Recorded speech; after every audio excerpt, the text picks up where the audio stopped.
আল্লাহ তাআলা যাতে নবী করিম সাল্লাল্লাহু আলাইহি ওয়াসাল্লামকে বাঁচিয়ে রাখেন, সেই দোয়াটা আল্লাহ তাআলার কাছে তিনি করেছেন। শুধু তিনি করেন নাই, বেশি বেশি এই দোয়াটা পড়াটা আমাদের জন্য প্রয়োজন।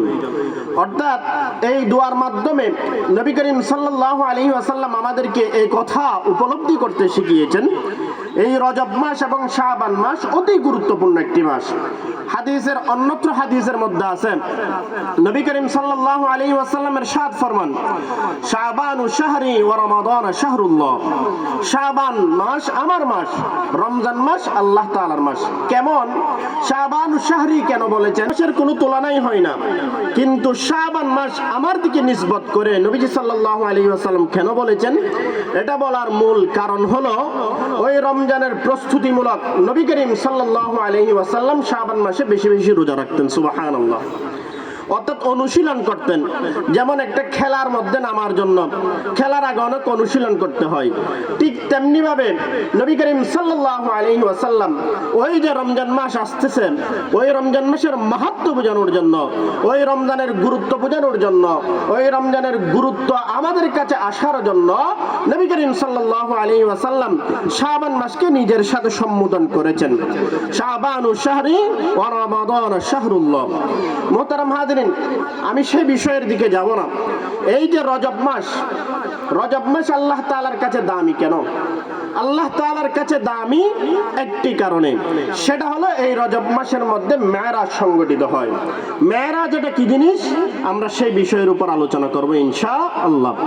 আল্লাহ তাআলা কুরআনে কারীমের 15 নম্বর পারার প্রথম আয়াতের মধ্যে আল্লাহ সুবহানাহু ওয়া তাআলা বলেন, সুবহানাল্লাযী ইয়াসরা বিআবদিহি লাইলাম মিনাল মাসজিদিল হারামি ইলাল মাসজিদিল আকসা الذي باركنا حوله لنريه من آياتنا إنه هو السميع البصير। আল্লাহ পাক রব্বুল আলামিন কোরআনে কারীমের এই আয়াতের মধ্যে স্পষ্ট ভাষায় বর্ণনা করেন, সুবহানাল্লাযী আসরা বিআবদিহি লাইলাম মিনাল মাসজিদিল হারামি ইলাল মাসজিদিল আকসা। আমি ওই সত্তার পূত পবিত্র বর্ণনা করতেছি, যিনি নিজের বান্দাকে মসজিদ হারাম থেকে নিয়ে মসজিদ আকসা ভ্রমণ করিয়েছেন। সুবহানাল্লাহ। যিনি নিজের বান্দাকে হযরত মুহাম্মদুর রাসূলুল্লাহ সাল্লাল্লাহু আলাইহি ওয়াসাল্লামকে মক্কা শরীফ থেকে মসজিদ হারাম থেকে বাইতুল মুকাদ্দাস মসজিদ আকসা পর্যন্ত ভ্রমণ করিয়েছেন, ওনার পূত পবিত্র বর্ণনা করছেন নবীজি সাল্লাল্লাহু আলাইহি ওয়াসাল্লাম। এই মেরাজের ঘটনা যদি আমরা বলি, তাহলে আমাদেরকে দুইটা জিনিস জানা লাগবে। একটা হলো ইসরা, দ্বিতীয় নম্বরের সংজ্ঞা হলো মেরাজ। ইসরা কাকে বলে, মেরাজ কাকে বলে, এটা যদি আমরা জানি, তাহলে আমাদের জন্য খুব সহজ হয়ে যাবে আজকের এই আলোচ্য বিষয়। ইসরা বলা হয় ভ্রমণ করাকে, তলদেশে ভ্রমণ করাকে ইসরা বলা হয়, আর উপরে উঠার নাম হলো মেরাজ, সিঁড়ি। অর্থাৎ আল্লাহ পাক রব্বুল আলামিন হযরত মুহাম্মদুর রাসূলুল্লাহ সাল্লাল্লাহু আলাইহি ওয়াসাল্লামকে নিজের ঘর থেকে মসজিদ হারাম থেকে নিয়ে মসজিদ আকসা পর্যন্ত যে জায়গায় নিয়ে গিয়েছেন, এটাকে বলা হয় ইসরা। এটাকে বলা হয় কি? ইসরা। এখন সর্বপ্রথম আমাদেরকে জানতে হবে এই মেরাজ কেন সংগঠিত হয়, এই মেরাজ কেন সংগঠিত হয়েছিল। এই প্রেক্ষাপটটা যদি আমরা জানি, তাহলে জিনিসটা আমাদের জন্য সহজ হয়ে যাবে। কেমন? নবী করিম সাল্লাল্লাহু আলাইহি ওয়াসাল্লাম দুনিয়ার মধ্যে আগমন করার পরে সকলের কাছে আপন ছিলেন, যতদিন পর্যন্ত নবুয়ত প্রাপ্ত হন নাই। যেই মুহূর্তে নবুয়ত প্রাপ্ত হয়েছেন, নবুয়ত ওনার কাছে এসেছেন, সেই মুহূর্তে নবীজি সাল্লাল্লাহু আলাইহি ওয়াসাল্লাম সকলের কাছে খারাপ হয়ে যায়। নবী করিম সাল্লাল্লাহু আলাইহি ওয়াসাল্লাম এতদিন পর্যন্ত কাফের বেঈমান মুশরিকদের কাছে আল আমিন হিসেবে উপাধি পেয়েছেন। নবী আকরাম সাল্লাল্লাহু আলাইহি ওয়াসাল্লাম যেই মুহূর্তে নবুয়ত প্রাপ্ত হয়, আল্লাহ পাক রব্বুল আলামিনের পক্ষ হতে নবুয়ত প্রাপ্ত হওয়ার পরে মানুষের ধারে ধারে গিয়ে যখন বলতেছেন, কুলু লা ইলাহা ইল্লাল্লাহ তুফলিহুন। ও দুনিয়ার মানুষ, তোমরা এতদিন পর্যন্ত লাত এবং উজ্জাতে পূজা করতে, তোমরা এতদিন পর্যন্ত এমন বস্তুর পূজা করতা যেই বস্তু তোমাদেরকে কোনোদিন কোনো কামিয়াবি দিতে পারবে না, সফলতা অর্জন করাইতে পারবে না। তোমরা এই পুজোর প্রস্তাব ছেড়ে দাও, তোমরা একমাত্র আল্লাহ তাআলাকে প্রভু হিসেবে মেনে নাও। নবী করিম সাল্লাল্লাহু আলাইহি ওয়াসাল্লাম যেই মুহূর্তে দ্বীনের দাওয়াত দেওয়া শুরু করলেন, দ্বীনের দাওয়াত দিতে গিয়ে নবীজি সাল্লাল্লাহু আলাইহি ওয়াসাল্লাম সকলের কাছে মন্দ হয়ে যায়, খারাপ হয়ে যায়, মুহাম্মদ খারাপ হয়ে যায়, নাউযুবিল্লাহ। দ্বীনের দাওয়াত করতে গিয়ে নবীজি সাল্লাল্লাহু আলাইহি ওয়াসাল্লাম সবার কাছে খারাপ হয়ে যায়। কিন্তু দুইটা মানুষ নবীজি সাল্লাল্লাহু আলাইহি ওয়াসাল্লামকে সাপোর্ট দিতেন। একটা হলো চাচা আবু তালেব, আরেকজন হলো নবীজি সাল্লাল্লাহু আলাইহি ওয়াসাল্লামের সহধর্মিণী স্ত্রী হযরত খাদিজাতুল কুবরা রাদিয়াল্লাহু তাআলা আনহা। নবুয়তের 11তম বছর নবীজি সাল্লাল্লাহু আলাইহি ওয়াসাল্লাম কিছুদিনের ব্যতিক্রমে, বেশি দূরে নয়, 1 মাস 2 মাসের ব্যবধানের মধ্যে চাচা আবু তালেব ইন্তেকাল করেন, এদিকে নিজের সহধর্মিণীও ইন্তেকাল করে ফেলেন। তখন নবীজি সাল্লাল্লাহু আলাইহি ওয়াসাল্লাম অনেক পরেশানির মধ্যে পড়ে যায়, অনেক টেনশনের মধ্যে পড়ে যায়। কথা বুঝতে লাগবে না বাজিয়াল? নবীজি সাল্লাল্লাহু আলাইহি ওয়াসাল্লাম অনেক টেনশনের মধ্যে পড়ে যায়। তখন তিনি চিন্তা করতে লাগলেন, কাফের বেঈমান মুশরিকরা ইহুদিরা যখন আমাকে চক্রান্ত করবে বাইরে, আমার চাচা আবু তালেব তো আমাকে সাহায্য করত, এখন চাচা আবু তালেব তো ইন্তেকাল করে ফেলেন। ঘরের মধ্যে যার কাছে এসে আমি আশ্রয় পাইতাম, আমার সহধর্মিণী হযরত খাদিজাতুল কুবরা রাদিয়াল্লাহু তাআলা আনহা, তিনিও তো ইন্তেকাল করেন। আমি কোথায় যাব? তিনি এক ডিপ্রেশনের মধ্যে পড়ে যায়, টেনশনের মধ্যে পড়ে যায়। তখন নবীজি সাল্লাল্লাহু আলাইহি ওয়াসাল্লাম তায়েফে গমন করেন। তায়েফে গমন করার পর তায়েফের মধ্যে যখন নবী আকরাম সাল্লাল্লাহু আলাইহি ওয়াসাল্লাম যান, তায়েফের মধ্যে বকাটে ছেলেরা নবীজি সাল্লাল্লাহু আলাইহি ওয়াসাল্লামকে পাথর নিক্ষেপ করে। তায়েফে বকাটে ছেলেরা, ইহুদি খ্রিস্টানদের বকাটে ছেলেরা নবীজি সাল্লাল্লাহু আলাইহি ওয়াসাল্লামকে পাথর নিক্ষেপ করেন। নবীজি সাল্লাল্লাহু আলাইহি ওয়াসাল্লাম সেখানেও থাকতে পারলেন না, তায়েফ থেকে নিজের ঘরের মধ্যে চলে আসলেন, নিজের চাচাতো বোন উম্মে হানির ঘরের মধ্যে আসলেন। উম্মে হানির ঘরের মধ্যে শোয়া অবস্থায় নবীজি সাল্লাল্লাহু আলাইহি ওয়াসাল্লাম অনেক টেনশনের মধ্যে আছে, পরেশানির মধ্যে আছে। এদিকে ওনার মাহবুব আল্লাহ পাক রব্বুল আলামিন এই দৃশ্যটা সহ্য করতে না পেরে তিনি চিন্তা করলেন, আমার হাবিব এত ডিপ্রেশনের মধ্যে থাকবে তা তো আমি সহ্য করতে পারি না। সাথে সাথে আল্লাহ পাক রব্বুল আলামিন হযরত জিবরিল আমিন আলাইহিস সালাতু ওয়াস সালাম এবং মিকাঈল আলাইহিস সালাতু ওয়াস সালামকে নবীজি সাল্লাল্লাহু আলাইহি ওয়াসাল্লামের ঘরের মধ্যে পাঠিয়ে দেয়। সুবহানাল্লাহ। হযরত জিবরিল আমিন আলাইহিস সালাতু ওয়াস সালাম এবং মিকাঈল আলাইহিস সালাতু ওয়াস সালামকে কোথায় পাঠিয়ে দেন? নবীজি সাল্লাল্লাহু আলাইহি ওয়াসাল্লাম যেখানে আছেন সেখানে পাঠিয়ে দেন। নবীজি সাল্লাল্লাহু আলাইহি ওয়াসাল্লাম জিবরিল আমিন আলাইহিস সালাতু ওয়াস সালাম এবং মিকাঈল আলাইহিস সালাতু ওয়াস সালাম নবীজি সাল্লাল্লাহু আলাইহি ওয়াসাল্লামের কাছে চলে আসেন। নবীজি সাল্লাল্লাহু আলাইহি ওয়াসাল্লামকে মিকাঈল আলাইহিস সালাতু ওয়াস সালাম এবং জিবরিল আমিন আলাইহিস সালাতু ওয়াস সালাম ধরে নিয়ে খাতিমে কাবার কাছে নিয়ে যায়। খাতিমে কাবার কাছে নিয়ে নবীজি সাল্লাল্লাহু আলাইহি ওয়াসাল্লামকে শোয়ায়ে দেন। নবী সাল্লাল্লাহু আলাইহি ওয়াসাল্লামকে কি করে দেন? শোয়ায়ে দেন। শোয়ায়ে নবীজি সাল্লাল্লাহু আলাইহি ওয়াসাল্লামকে শক্কে সদর করা হয়, বক্ষ বিদীর্ণ করা হয়। নবীজি সাল্লাল্লাহু আলাইহি ওয়াসাল্লামের এই শক্কে সদর করে নবীজি সাল্লাল্লাহু আলাইহি ওয়াসাল্লামের জন্য একটি আরোহণের ব্যবস্থা করেন। ওই আরোহণের নাম হলো বুরাক। ওই আরোহণের নাম হলো কি? বুরাক। আমি বিস্তারিত ঘটনা বলতেছি না, সময় সংক্ষিপ্ত, কিছুক্ষণের মধ্যে মাগরিবের আযান দিয়ে দিবেন। শুধু এতটুকু বলতেছি, নবীজি সাল্লাল্লাহু আলাইহি ওয়াসাল্লামকে সর্বমোট 3 বার শক্কে সদর করা হয়, বক্ষ বিদীর্ণ করা হয় সর্বমোট কয়বার? 3 বার।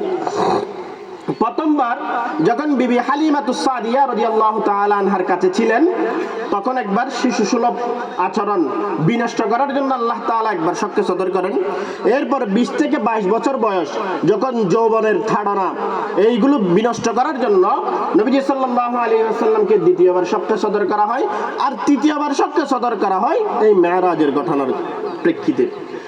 নবীজি সাল্লাল্লাহু আলাইহি ওয়াসাল্লামকে শক্কা সদর করানোর পর, বক্ষ বিদীর্ণ করার পর একটি বুরাক আনলেন, একটি সাওয়ারি আনলেন। ওই সাওয়ারির উপর হযরত মিকাইল আলাইহিস সালাতু ওয়াস সালাম, হযরত জিবরিল আমিন আলাইহিস সালাতু ওয়াস সালাম এবং মুহাম্মদুর রাসূলুল্লাহ সাল্লাল্লাহু আলাইহি ওয়াসাল্লাম তিনজন আরোহণ করেন। সুবহানাল্লাহ। এখন প্রশ্ন আসছে, নবীজি সাল্লাল্লাহু আলাইহি ওয়াসাল্লামকে কেন ভ্রমণ করাইতেছেন? আমরা যখন বিভিন্ন টেনশনের মধ্যে থাকি, ডিপ্রেশনের মধ্যে থাকি, আমাদের যাদের পয়সা আছে আর কি, আমাদের তো পয়সা নাই, যারা পয়সাওয়ালা তারা বিভিন্ন জায়গায় ঘুরতে যায়, বিভিন্ন জায়গায় কি যায়, ঘুরতে যায় মন ভালো রাখার জন্য। তো আল্লাহর হাবিব অর্থাৎ মুহাম্মদুর রাসূলুল্লাহ সাল্লাল্লাহু আলাইহি ওয়াসাল্লামের চেয়ে বড় মানুষ তো আর কেউ হতে পারে না। ওনার যে পেরেশানির মধ্যে আছেন, ওনার চাচাও ইন্তেকাল করলো, সবচেয়ে যিনি তাকে সহযোগিতা করতেন ওনার বিবি খাদিজা রাদিয়াল্লাহু তাআলা আনহা, তিনিও ইন্তেকাল করলেন। একটা ডিপ্রেশনের মধ্যে আছে, টেনশনের মধ্যে আছে। আল্লাহর দিদার লাভ করার জন্য নবীজি সাল্লাল্লাহু আলাইহি ওয়াসাল্লামকে ঊর্ধ্বগমনে নিয়ে যাচ্ছেন। সুবহানাল্লাহ। নবীজি সাল্লাল্লাহু আলাইহি ওয়াসাল্লাম এবং জিবরিল আমিন আলাইহিস সালাতু ওয়াস সালাম একসাথে বুরাকের মধ্যে চড়লেন। ওই বুরাকের মধ্যে চড়ে তিনারা যাইতেছেন, যাওয়া শুরু করলেন। কত দূর যাওয়ার পর নবীজি সাল্লাল্লাহু আলাইহি ওয়াসাল্লাম দেখতে পেলেন একজন বৃদ্ধা মহিলা নবীজি সাল্লাল্লাহু আলাইহি ওয়াসাল্লামকে সালাম দেন। নবীজি সাল্লাল্লাহু আলাইহি ওয়াসাল্লামকে জিবরিল আমিন আলাইহিস সালাতু ওয়াস সালাম বলেন, ইয়া রাসূলুল্লাহ, ইয়া হাবিবাল্লাহ, আপনি তার সালামের উত্তর দিয়েন না, আপনি তার সালামের উত্তর দিয়েন না। আর কত দূর যাওয়ার পর নবীজি সাল্লাল্লাহু আলাইহি ওয়াসাল্লামকে একজন বৃদ্ধ পুরুষ সালাম দেন। জিবরিল আমিন আলাইহিস সালাতু ওয়াস সালাম বলতেছেন, আপনি তার সালামের উত্তর দিয়েন না। আর কত দূর যাওয়ার পর নবীজি সাল্লাল্লাহু আলাইহি ওয়াসাল্লামকে একদল মানুষ সালাম দেন। জিবরিল আমিন আলাইহিস সালাতু ওয়াস সালাম বলতেছেন, ইয়া রাসূলুল্লাহ, ইয়া হাবিবাল্লাহ, আপনি তাদের সালামের উত্তর দেন। সুবহানাল্লাহ। তখন নবীজি সাল্লাল্লাহু আলাইহি ওয়াসাল্লাম জিজ্ঞেস করলেন, হে জিবরাইল, প্রথম একজন বৃদ্ধ মহিলা সালাম দিল, তুমি সালামের উত্তর দিতে বারণ করেছ। দ্বিতীয়বার একজন বৃদ্ধ পুরুষ সালাম দিল, তুমি তার উত্তর দিতে বারণ করেছ, কারণ কি? জিবরিল আমিন আলাইহিস সালাতু ওয়াস সালাম বলতেছেন, ইয়া রাসূলুল্লাহ, ইয়া হাবিবাল্লাহ, প্রথম যে বৃদ্ধ মহিলা আপনাকে সালাম দিয়েছেন সেই বৃদ্ধ মহিলা হলো দুনিয়া। সেই বৃদ্ধ মহিলা হলো কি? দুনিয়া। তার মানে দুনিয়া বৃদ্ধ হয়ে গেছে, বুড়ি হয়ে গেছে, দুনিয়া আর বেশি দিন নাই, দুনিয়া আর বেশি দিন নাই। কিন্তু ভাগ্যের পরিক্রমাশীল আমাদের জন্য সেটা হলো দিন যতই এগুচ্ছে ততই চাকচিক্যময় হচ্ছে দুনিয়া। বাস্তব না? আগে ছিল ডিজিটাল, এখন হয়েছে স্মার্ট। এরকম না? এরকম না? দিন যতই যাচ্ছে ততটাই কি উজ্জ্বল হচ্ছে, চাকচিক্যময় হচ্ছে, কিন্তু অথচ দুনিয়া মূল গুড়া দিয়ে বৃদ্ধ হয়ে যাচ্ছে। দ্বিতীয় নম্বরে যে সালাম দিয়েছে সে কে? জিবরিল আমিন আলাইহিস সালাতু ওয়াস সালাম বলেন, ইয়া রাসূলুল্লাহ, ইয়া হাবিবাল্লাহ, দ্বিতীয় বৃদ্ধ যিনি আপনাকে সালাম দিয়েছেন তিনি হলো শয়তান, তিনি হলো শয়তান। সে হলো কি? শয়তান। সেজন্য আপনাকে বারণ করেছি তাদের সালামের উত্তর দিতে। নবীজি সাল্লাল্লাহু আলাইহি ওয়াসাল্লাম এবং জিবরিল আমিন আলাইহিস সালাতু ওয়াস সালাম একসাথে যাইতেছেন। কত দূর যাওয়ার পর নবীজি সাল্লাল্লাহু আলাইহি ওয়াসাল্লাম দেখতে পেলেন কিছু মানুষের আঙ্গুলের নখগুলো এত বড় বড়, নখিন বেশি বড় বড়। কত দূর যাওয়ার পর নবীজি সাল্লাল্লাহু আলাইহি ওয়াসাল্লাম দেখতে পেলেন তাদের দৃশ্য। তারা নিজেদের আঙ্গুল দিয়ে নিজেদের চেহারা এরকম করে করে কুষ্টি করে খেয়ে ফেলতেছে। তখন নবীজি সাল্লাল্লাহু আলাইহি ওয়াসাল্লাম জিবরিল আমিন আলাইহিস সালাতু ওয়াস সালামকে জিজ্ঞাসা করলেন, হে জিবরাইল, এরা কারা? জিবরিল আমিন আলাইহিস সালাতু ওয়াস সালাম বললেন, ইয়া রাসূলুল্লাহ, ইয়া হাবিবাল্লাহ, এরা হলো তারা যারা দুনিয়ার মধ্যে গীবত শিকায়ত করত, তারা আজকের এই মুহূর্তের মধ্যে তারা নিজেদের গোশত নিজেরাই ভক্ষণ করতেছে। নাউযুবিল্লাহ। কথা বুঝতেছেন আমার?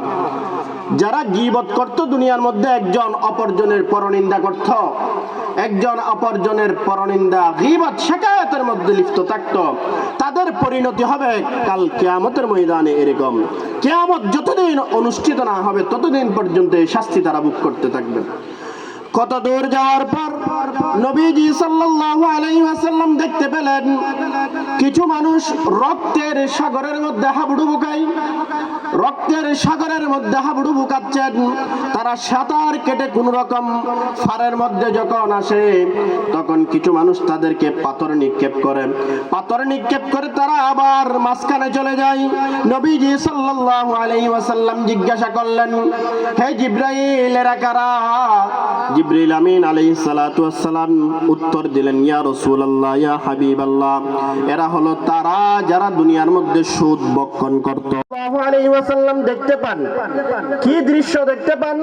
কিছু মানুষ নিজেদের জিহ্বা টেনে টেনে কাঁচি দিয়ে কাটতেছেন, কাঁচি দিয়ে কাটতেছেন, আবার কিছুক্ষণের মধ্যে ঠিক হয়ে যায়। তখন নবীজি সাল্লাল্লাহু আলাইহি ওয়াসাল্লাম জিজ্ঞাসা করলেন, হে জিবরাইল, এরা কারা? জিবরিল আমিন আলাইহিস সালাতু ওয়াস সালাম তাদের উত্তরে, জিবরিল আমিন আলাইহিস সালাতু ওয়াস সালাম নবীজি সাল্লাল্লাহু আলাইহি ওয়াসাল্লামের উত্তরে বলেন, ইয়া রাসূলুল্লাহ, ইয়া হাবিবাল্লাহ, এরা হলো তারা যারা দুনিয়ার মধ্যে মানুষকে সৎ কাজের আদেশ অসৎ কাজে নিষেধ করতেন, যারা মানুষকে নসিহত করতেন কিন্তু ওই নসিহতের উপর তারা আমল করত না, তাদের পরিণতি হবে এটা। কিছু দূর যাওয়ার পর নবীজি সাল্লাল্লাহু আলাইহি ওয়াসাল্লাম দেখতে পান, এমন দৃশ্য দেখতে পান, নবীজি সাল্লাল্লাহু আলাইহি ওয়াসাল্লাম ও দুনিয়ার মানুষ, কিছু কিছু মানুষ নিজেদের মাথা ফাটাইতেছে পাথর মেরে মেরে। কিছু মানুষ নিজেরাই নিজেদের মাথা পাথর দিয়ে নিক্ষেপ করে নিজেদের মাথা ফাটাই ফেলতেছে, আবার কিছুক্ষণের মধ্যে ঠিক হয়ে যায়, আবার কিছুক্ষণের মধ্যে কি হয়ে যায়? ঠিক হয়ে যায়। তখন নবীজি সাল্লাল্লাহু আলাইহি ওয়াসাল্লাম জিজ্ঞাসা করলেন, হে জিবরাইল, এরা কারা? জিবরিল আমিন আলাইহিস সালাতু ওয়াস সালাম উত্তর দিলেন, ইয়া রাসূলুল্লাহ, ইয়া হাবিবাল্লাহ, এরা হলো তারা যারা নামাজ পড়তো না, যারা নামাজের মধ্যে অলসতা করত, তাদের পরিণতি হবে এটা, তাদের পরিণতি হবে এটা। এ ধরনের বিভিন্ন বিভীষিকাময় মুহূর্ত নবীজি সাল্লাল্লাহু আলাইহি ওয়াসাল্লাম পর্যবেক্ষণ করেন। এরপরে যাইতে যাইতে নবীজি সাল্লাল্লাহু আলাইহি ওয়াসাল্লাম মসজিদ আকসা পর্যন্ত পৌঁছে যায়। মসজিদ আকসার মধ্যে গিয়ে নবীজি সাল্লাল্লাহু আলাইহি ওয়াসাল্লাম দেখতে পান অসংখ্য মানুষ কাতার বন্দী হয়ে দাঁড়িয়ে আছে। নবীজি সাল্লাল্লাহু আলাইহি ওয়াসাল্লামকে জিবরিল আমিন আলাইহিস সালাতু ওয়াস সালাম বলতেছেন, ইয়া রাসূলুল্লাহ, ইয়া হাবিবাল্লাহ, আপনি সামনে যান, এখানে কোথাও জায়গা খালি নাই, একমাত্র একটা জায়গা খালি, সেই জায়গাটা হলো ইমামতের মুসাল্লা খালি। সুবহানাল্লাহ। এখানে মসজিদের মধ্যে কোনো জায়গা খালি নাই। 1,24,000 পয়গম্বর মতান্তরে 2,24,000 পয়গম্বর, এই হাদিসটা জয়ীফ। তারপরেও যত পয়গম্বর আল্লাহ তাআলা দুনিয়ায় প্রেরণ করেছেন সমস্ত পয়গম্বর সেদিন মসজিদ আকসার মধ্যে উপস্থিত, সবাই সারিবদ্ধভাবে দাঁড়ানো অবস্থায়। তখন সবাই সারিবদ্ধভাবে যখন দাঁড়ানো অবস্থায় কোথাও জায়গা নাই, নবীজি সাল্লাল্লাহু আলাইহি ওয়াসাল্লাম কোথায় দাঁড়াবেন? জিবরিল আমিন আলাইহিস সালাতু ওয়াস সালাম কানে কানে বললেন, ইয়া রাসূলুল্লাহ, ইয়া হাবিবাল্লাহ, আপনার জন্য একটা জায়গা খালি আছে, সেটা হলো ইমামতির মুসাল্লা। সুবহানাল্লাহ। কেমন কথা চিন্তা করেন। নবীজি সাল্লাল্লাহু আলাইহি ওয়াসাল্লাম 2 রাকাত নামাজ পড়াইলেন। 2 রাকাত নামাজ পড়ানোর পরে নবীজি সাল্লাল্লাহু আলাইহি ওয়াসাল্লাম দেখতে পেলেন ওই মসজিদের কোণার মধ্যে একটা সংবর্ধনার আয়োজন করা হয়েছে। ওই সংবর্ধনার আয়োজনের মধ্যে নবীজি সাল্লাল্লাহু আলাইহি ওয়াসাল্লাম সংবর্ধিত অতিথি হিসেবে আছেন। ওই সংবর্ধনার আয়োজনের মধ্যে হযরত আদম নবিয়িনা আলাইহিস সালাতু ওয়াস সালাম ভাষণ দিয়েছেন, হযরত নূহ আলাইহিস সালাতু ওয়াস সালাম ভাষণ দিয়েছেন, হযরত ইব্রাহিম আলাইহিস সালাতু ওয়াস সালাম ভাষণ দিয়েছেন। সবশেষ ইব্রাহিম আলাইহিস সালাতু ওয়াস সালাম বললেন, আমাদের মাঝে প্রধান অতিথির বক্তব্য রাখবেন মুহাম্মদুর রাসূলুল্লাহ সাল্লাল্লাহু আলাইহি ওয়াসাল্লাম। আমাদের মাঝে প্রধান অতিথির বক্তব্য রাখবেন মুহাম্মদুর রাসূলুল্লাহ সাল্লাল্লাহু আলাইহি ওয়াসাল্লাম। সেখানের কার্যক্রম শেষ করে নবীজি সাল্লাল্লাহু আলাইহি ওয়াসাল্লাম জিবরিল আমিন আলাইহিস সালাতু ওয়াস সালাম সহ এবার মেরাজের কার্যক্রম শুরু হয়। যখন মেরাজের মধ্যে ভ্রমণ করেন, যখন মেরাজের মধ্যে উপনীত হয়, নবীজি সাল্লাল্লাহু আলাইহি ওয়াসাল্লামকে সর্বপ্রথম আসমানের মধ্যে নিয়ে যাওয়া হয়। সুবহানাল্লাহ। কোথায় নিয়ে যাওয়া হয়? প্রথম আসমানের মধ্যে নিয়ে যাওয়া হয়। প্রথম আসমানের মধ্যে যখন নবীজি সাল্লাল্লাহু আলাইহি ওয়াসাল্লামকে নিয়ে যাওয়া হয়, নবীজি সাল্লাল্লাহু আলাইহি ওয়াসাল্লাম জিবরিল আমিন আলাইহিস সালাতু ওয়াস সালাম সহ একসাথে ছিলেন। জিবরিল আমিন আলাইহিস সালাতু ওয়াস সালাম প্রথম আসমানের মধ্যে গিয়ে টক টক নড়া দেন। জিবরিল আমিন আলাইহিস সালাতু ওয়াস সালামকে ওই ভিতর থেকে প্রশ্ন করা হয়, ওয়ামান, অর্থাৎ তুমি কে? তুমি মানান্তা, তুমি কে? তখন জিবরিল আমিন আলাইহিস সালাতু ওয়াস সালাম উত্তর দেন, আনা জিবরাইল, আমি জিবরাইল। আমি কে? আমি জিবরাইল। তখন জিবরিল আমিন আলাইহিস সালাতু ওয়াস সালামকে আবার প্রশ্ন করা হয়, ওমান মাআক, তোমার সাথে এটা কে? তখন জিবরিল আমিন আলাইহিস সালাতু ওয়াস সালাম উত্তর দেন, আমার সাথে হলো মুহাম্মদুর রাসূলুল্লাহ সাল্লাল্লাহু আলাইহি ওয়াসাল্লাম। আমার সাথে মুহাম্মদুর রাসূলুল্লাহ সাল্লাল্লাহু আলাইহি ওয়াসাল্লাম। সাথে সাথে প্রথম আসমানের দরজা খুলে দেওয়া হয়। প্রথম আসমানের দরজা যখন খুলে দেওয়া হয়, ওই প্রথম আসমানের মধ্যে নবীজি সাল্লাল্লাহু আলাইহি ওয়াসাল্লামকে সংবর্ধনা দেওয়া হয়, আহলান ওয়া সাহলান মারহাবাম বিকুম ইয়া দুয়ুফানাল কিরাম। অর্থাৎ নবীজি সাল্লাল্লাহু আলাইহি ওয়াসাল্লামকে প্রথম আসমানের মধ্যে সংবর্ধনা দেওয়া হয়। এরপরে দ্বিতীয় আসমানে যাই, দ্বিতীয় আসমানের মধ্যেও নবীজি সাল্লাল্লাহু আলাইহি ওয়াসাল্লামকে সংবর্ধনা দেওয়া হয়। এরপর তৃতীয় আসমানের মধ্যে যাই, তৃতীয় আসমানের মধ্যেও নবীজি সাল্লাল্লাহু আলাইহি ওয়াসাল্লামকে সংবর্ধনা দেওয়া হয়। এরপরে চতুর্থ আসমানে যাই, চতুর্থ আসমানের মধ্যেও নবীজি সাল্লাল্লাহু আলাইহি ওয়াসাল্লামকে সংবর্ধনা দেওয়া হয়। এভাবে যাইতে যাইতে সপ্তম আসমান পর্যন্ত চলে যায়। সপ্তম আসমান পর্যন্ত প্রত্যেকটা আসমানের মধ্যে আমার হাবিব আকায়ে নামদার তাজদারে মদিনা হযরত মুহাম্মদুর রাসূলুল্লাহ সাল্লাল্লাহু আলাইহি ওয়াসাল্লামকে সম্মানিত করা হয়। সুবহানাল্লাহ। আমরা এমন নবীর উম্মত, আমরা কখনো চিন্তা করেছি? আমরা কি কখনো চিন্তা করেছি কেমন নবীর উম্মত আমরা? যেই নবীকে শুধু আম্বিয়া কেরাম সম্মান করেন এমনটা নয়, কুল জাহানের সমস্ত কিছুই নবী সাল্লাল্লাহু আলাইহি ওয়াসাল্লামকে সম্মান করেন। এভাবে যাইতে যাইতে যখন সপ্তম আসমান পর্যন্ত পৌঁছে যায়, সপ্তম আসমানের মধ্যে গিয়ে নবীজি সাল্লাল্লাহু আলাইহি ওয়াসাল্লাম জিবরিল আমিন আলাইহিস সালাতু ওয়াস সালামের সঙ্গে, জিবরিল আমিন আলাইহিস সালাতু ওয়াস সালাম নবীজি সাল্লাল্লাহু আলাইহি ওয়াসাল্লামকে সিদরাতুল মুনতাহা পর্যন্ত নিয়ে যায়। সিদরাতুল মুনতাহার মধ্যে নিয়ে নবীজি সাল্লাল্লাহু আলাইহি ওয়াসাল্লাম আল্লাহ তাআলার সাথে কথোপকথন করেন। কিন্তু আমার নবী হযরত মুহাম্মদুর রাসূলুল্লাহ সাল্লাল্লাহু আলাইহি ওয়াসাল্লাম ওই সিদরাতুল মুনতাহা বাইতুল মামুরে গিয়েও আমাদের কথা বলে নাই। আমাদের পক্ষ হতে নবীজি সাল্লাল্লাহু আলাইহি ওয়াসাল্লাম হাদিয়া নিয়ে গিয়েছেন আল্লাহ তাআলার জন্য। সুবহানাল্লাহ। আমাদের জন্য, আমাদের পক্ষ হতে হাদিয়া নিয়ে গিয়েছেন। কি হাদিয়া? ওই যে আমরা তাহিয়া তাশাহুদ করি না নামাজের মধ্যে, আত-তাহিয়াতু লিল্লাহি, এই হাদিয়াটা নিয়ে গিয়েছেন। সুবহানাল্লাহ বলবেন না? চিন্তা করা যায়, আমার হাবিব, আপনার হাবিব হযরত মুহাম্মদুর রাসূলুল্লাহ সাল্লাল্লাহু আলাইহি ওয়াসাল্লাম আমাদের পক্ষ হতে হাদিয়া নিয়ে গিয়েছেন। এখন আল্লাহ পাক রব্বুল আলামিনের সাথে অনেক কথোপকথনের পর আল্লাহ পাক রব্বুল আলামিন নিজের হাবিবকে ডেকে নিয়েছেন। নিজের হাবিবকেও তো হাদিয়া দিবেন। সর্বপ্রথম তিনটা হাদিয়া আল্লাহ পাক রব্বুল আলামিনের পক্ষ হতে নবীজি সাল্লাল্লাহু আলাইহি ওয়াসাল্লামকে দেওয়া হয়। এক নম্বরের হাদিয়া হলো 50 ওয়াক্ত নামাজ। এক নম্বরের হাদিয়া হলো কি? 50 ওয়াক্ত নামাজ। বলবেন না? এক নম্বরের হাদিয়া কি?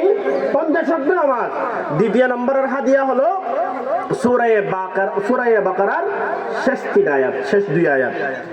এরপরে তৃতীয় নম্বরের হাদিয়া হলো মুশরিক ছাড়া ঈমান যাদের আছে সবাইকে আল্লাহ তাআলা ক্ষমা করে দিবেন। সুবহানাল্লাহ। কিন্তু মুশরিক যারা শিরক করে তাদেরকে আল্লাহ তাআলা কখনো ক্ষমা করবেন না। তাদেরকে আল্লাহ তাআলা কখনো কি করবেন না? ক্ষমা করবেন না।